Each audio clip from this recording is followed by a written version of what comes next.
just doing some citizen journalism around Christchurch. Yes.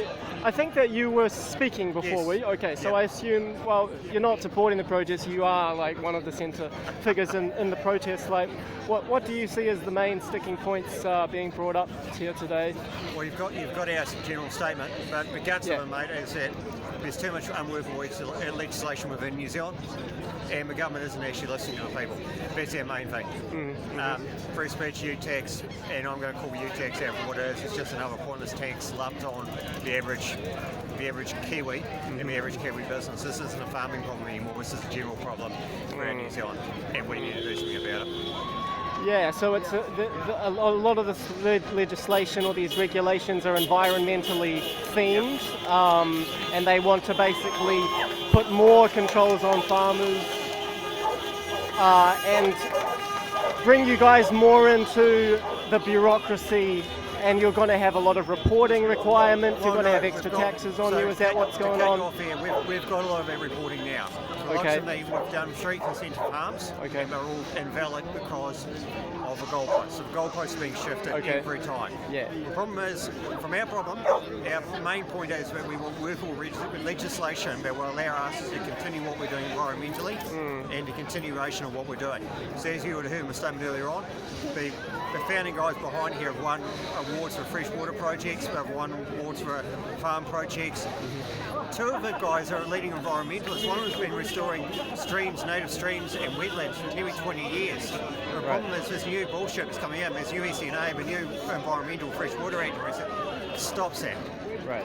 And the thing which actually scares me more about that is this Three Waters project that's coming up at the moment. You as a taxpayer, you as a ratepayer own that infrastructure from the ground. The government's going to give it away. Half that's going to go into private ownership. And you know what? You're going to be told how much you're paying for on top of your rates and how you're going to manage your fresh water. This isn't a farmer problem now, this is an everyone problem. We need to stand up.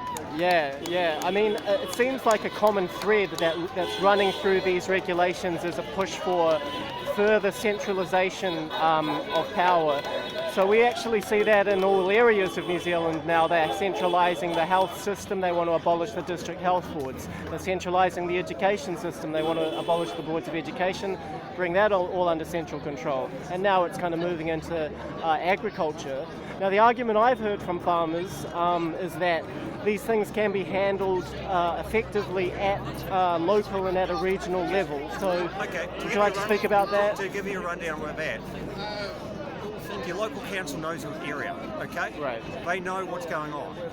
They're a hell of a lot better appointed and posed within the system to actually be able to make decisions. What applies here in Christchurch, for example, or Canterbury.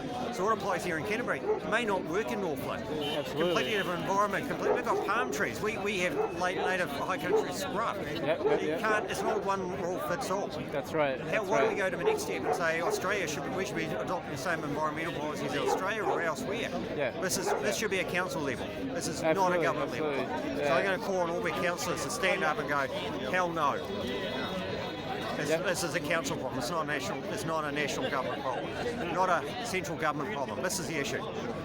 Yeah, I think decentralisation is more the thing we should be calling for now, not more centralisation. That's it.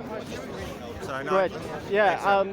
Good chatting to you. So you're from the Canterbury region or from further afield? I'm fifth generation farming Banks Peninsula. My kids, I don't know if I'll be farming in 3 years, to be honest, mate.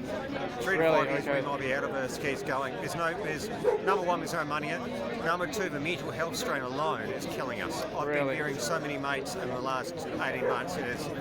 It's killing me. Is that right? Personally, it's killing me. The pain alone is so bad. It's hurting, and we need to sort this out. Stop bearing everything. So Jacinda, if you're watching this, stop bearing everything. Start opening up. Start listening to your people.